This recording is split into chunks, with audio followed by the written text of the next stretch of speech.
Again, thank you for the chance to stop by. And I know we've had a long day. One of my colleagues, I guess, was here earlier this morning. And, I would just say that, sorry. No, that's all right. No. So I'm in my 6th term in Congress. I've been on C-Power, the whole time. And, what I would just say is we are in a much different political environment and place in terms of just what the focus of the C-Power and also the full Armed Services Committee is compared to back in 2006. Again, if you look back in really not that long ago, the shipbuilding budget that came over from the White House was at 4 new ships. And that sort of was, part of the bathtub, that we've experienced as a nation, and we're paying a price for it right now in terms of the reduced fleet size.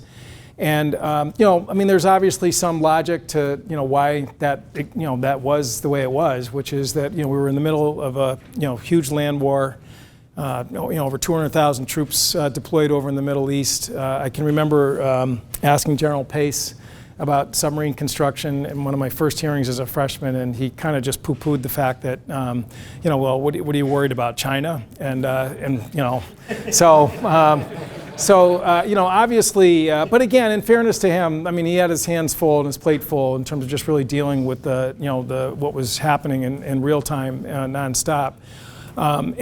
Clearly, if you look at this year, when the president's budget came over in May, on May 23rd, it had 8 ships, 8 new ships in it, which actually was a little bit lower than the prior 2017 budget that we had just passed actually in April. But if you look at what the committee did this year, we bumped it up to 13. And again, it was the strongest bipartisan vote for the NDAA when we took it up on the floor since 2008. And again, there was not a peep out of anyone about whether anyone was questioning the need for new DDGs or boosting the submarine fleet or some of the the oilers and the different components that went into that shipbuilding plan. And so I just sort of share that snapshot with you in terms of just sort of the contrast as far as where priorities exist right now, and they clearly fall right in line with the force structure assessment that came out in December.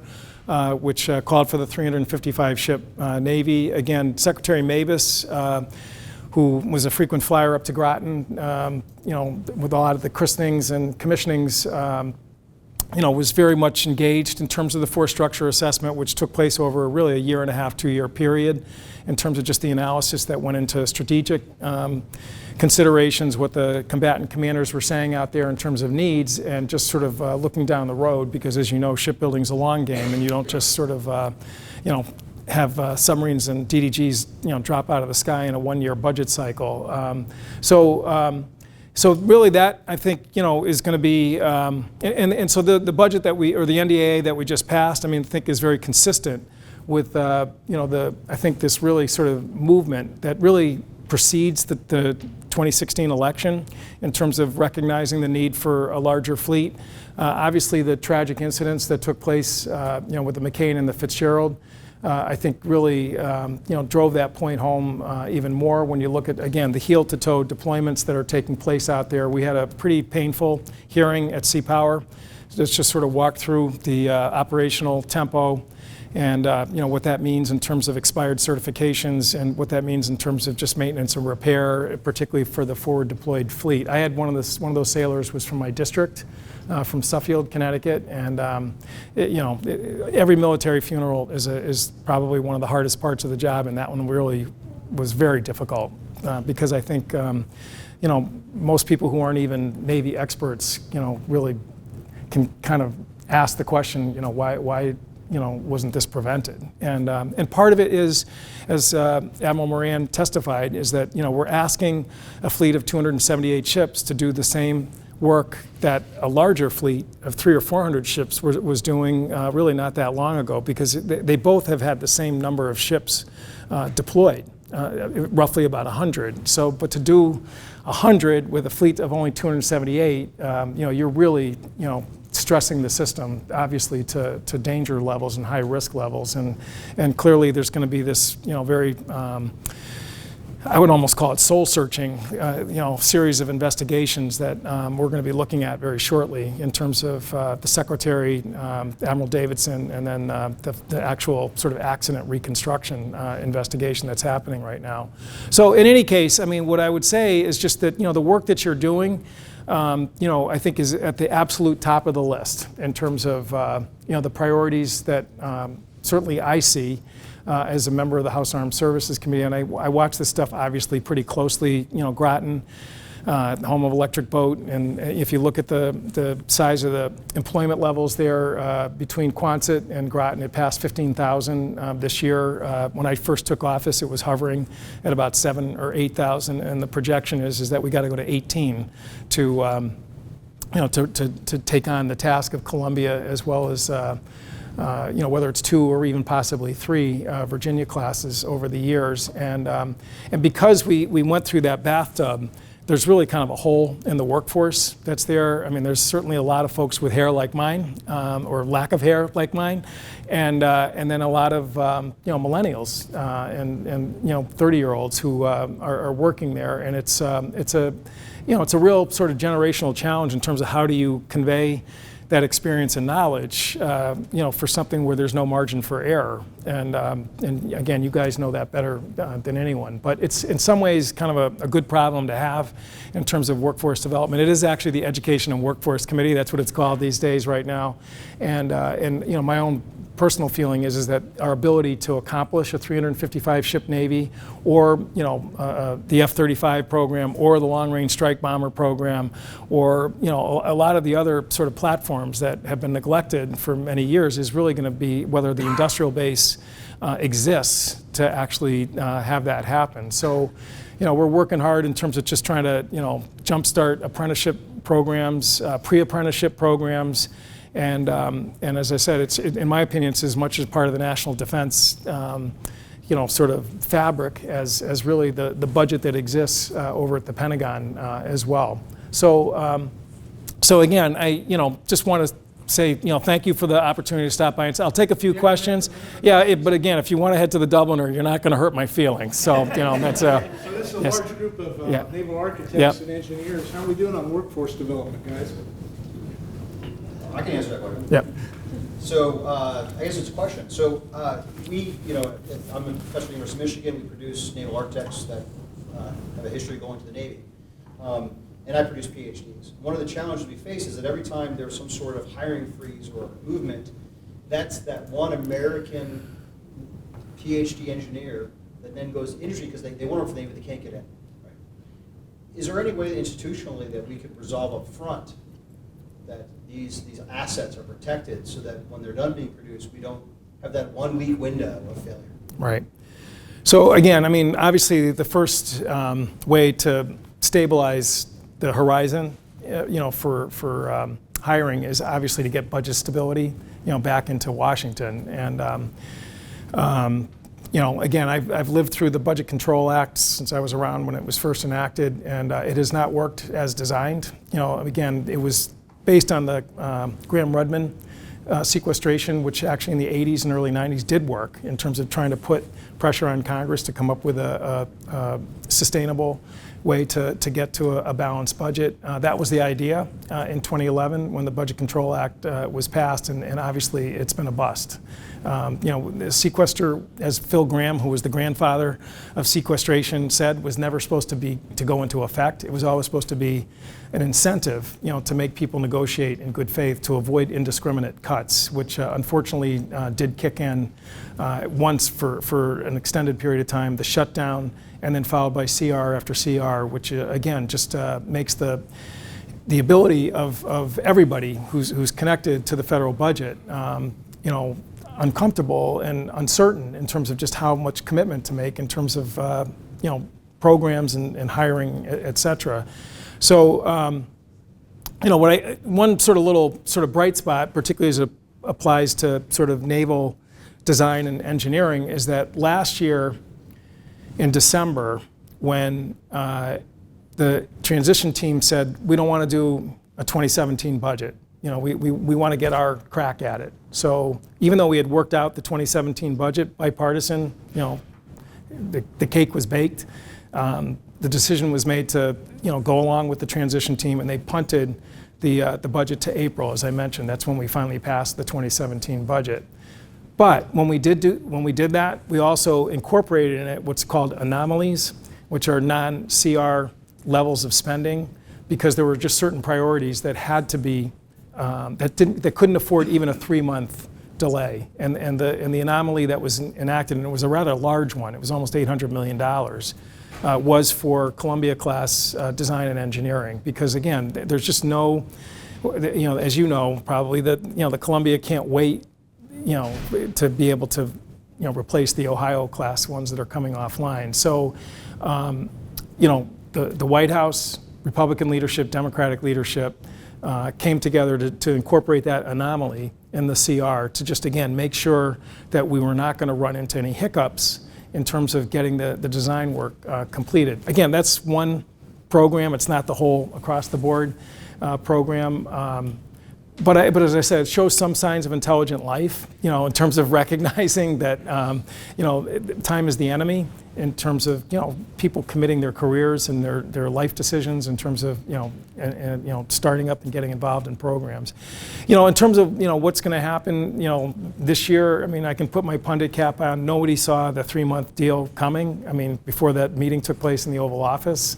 And, the good news is it was 180 Democrats and 130 or 40 Republicans who passed that measure to lift the borrowing authority and to keep the lights on through December. And my own personal opinion, that coalition exists for not just a 3-month CR, but for much more. I really think it exists for a budget deal that will allow programs to stretch their arms and legs and not be trapped by CR levels of spending, and frankly to deal with other issues that are out there. It's but without getting too much into the nitty-gritty of the caucus politics and all that, frankly, it's not an easy call for the speaker to make, to allow that kind of process, to sort of control the floor. And the president, who I'm not, a big supporter of in most issues, I actually think he really kind of, shook the place up in a healthy way when he just said, you know what, we're going to do that, and it was done within really almost a matter of 48 hours in terms of getting that thing over and done with. And we were on the cusp of another shutdown up until he just sort of cut the knot at that meeting. Anyone else? Yes, sir. Yeah. Congressman, I had the unfortunate duty to shut down. I took a team with me to shut down Massachusetts heavy industry shipyards in Quincy. Yep. And that was a few years ago. Do you, in your last 6 terms, have seen any flicker of hope that being revived, that shipyard? So this morning, actually, we had the shipbuilding caucus, had a breakfast, and Admiral Galinas, who's in charge of Surface Fleet, was our speaker this morning, and really did just a complete, around the world of the Navy's surface fleet sort of programs that's there. And so how to get to 355, when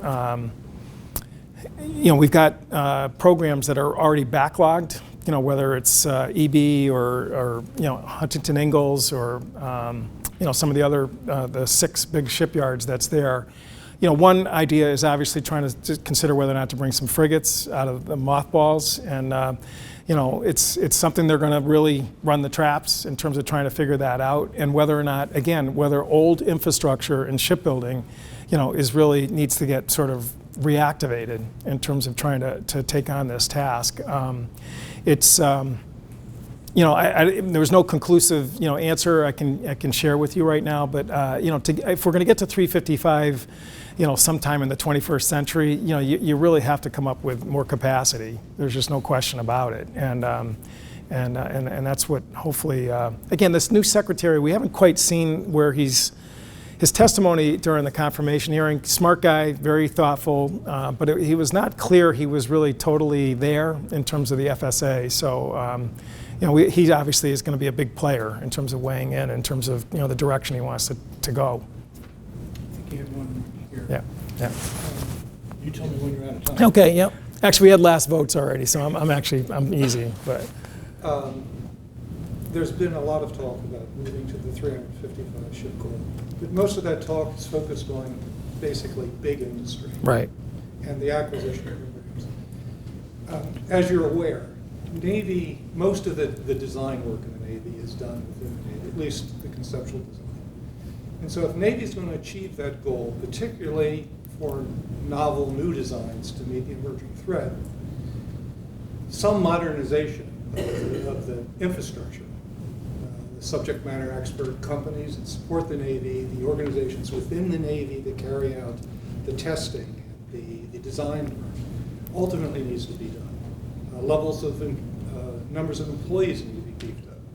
Because during sequestration, both the research portion of the Navy and a lot of this infrastructure really deteriorated in order to make up some of the funds that sequestration capped. Has there been any discussion in the Sea Power Committee of trying to address what's effectively an important infrastructure problem that's just as important as the one that's occurring in sort of the big shipyards? Right.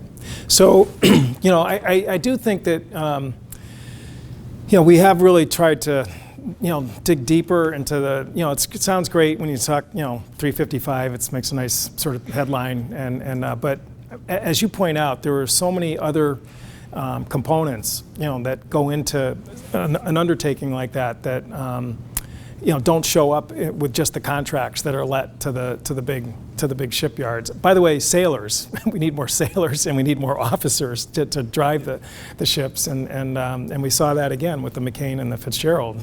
Is that there really is stress in terms of just the existing end strength that we have right now with the Navy. So Admiral Moran, at one of the first hearings that we had to talk about, what's coming. I mean, he really did say, slow down here. We got to really, think this through. That it's not just, authorizing and appropriating, more platforms, because frankly, the system will break if you overload it too fast. Which is, I wasn't around back in the 600 ship Navy, but there certainly are examples that we've heard about, sort of offline, about just the fact that that it did kind of.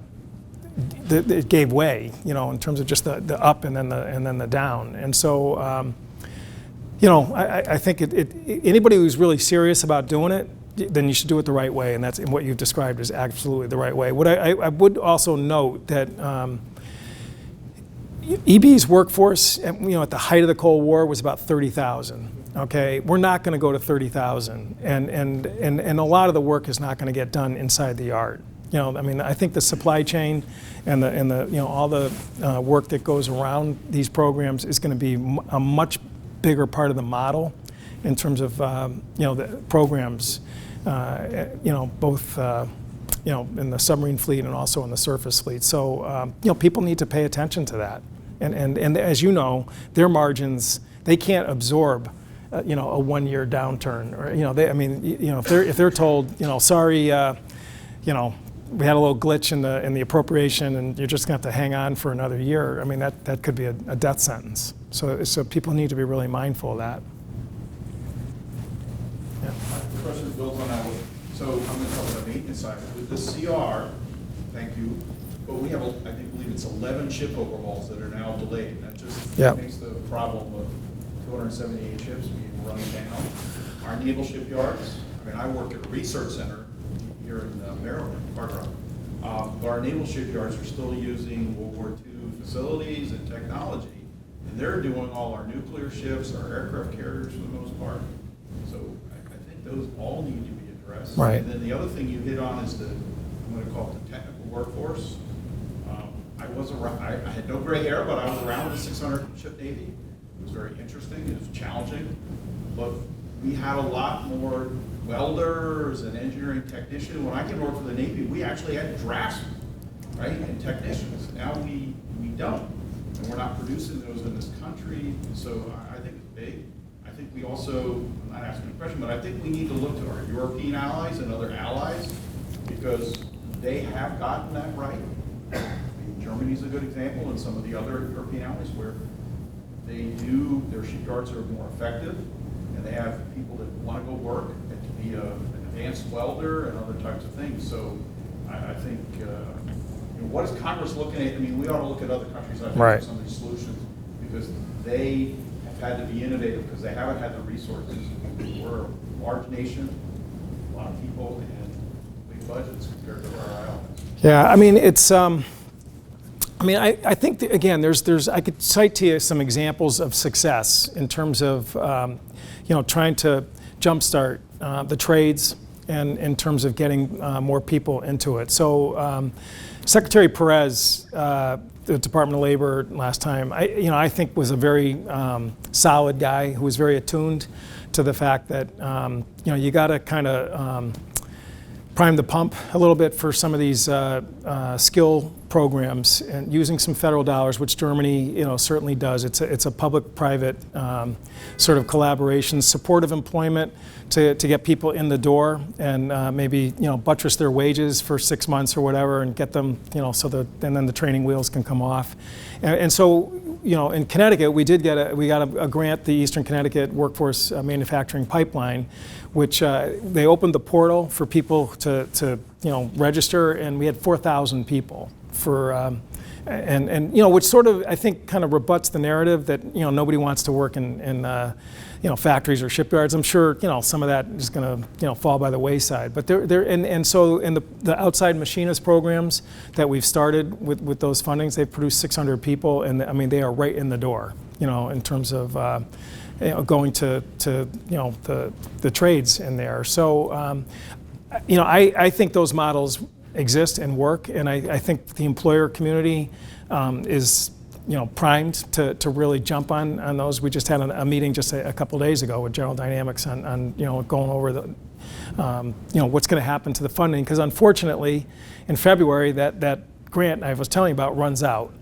And it's not, President Trump, to his credit, he put money in for apprenticeship grants in the budget that he sent over in May. Unfortunately, it was eliminated in the budget that came out of the House. Hopefully the Senate, will, see reason and understand that. But, really this issue is so widespread. It's not just Connecticut, it's Virginia, it's California, it's all across the country. And, when you look at the amount of dollars we're talking about, it's really, and the return on investment, it just, to me, that should be at the absolute, I think it's more important than tax reform, personally, is workforce development right now in the country. And I think you could get massive bipartisan support around it.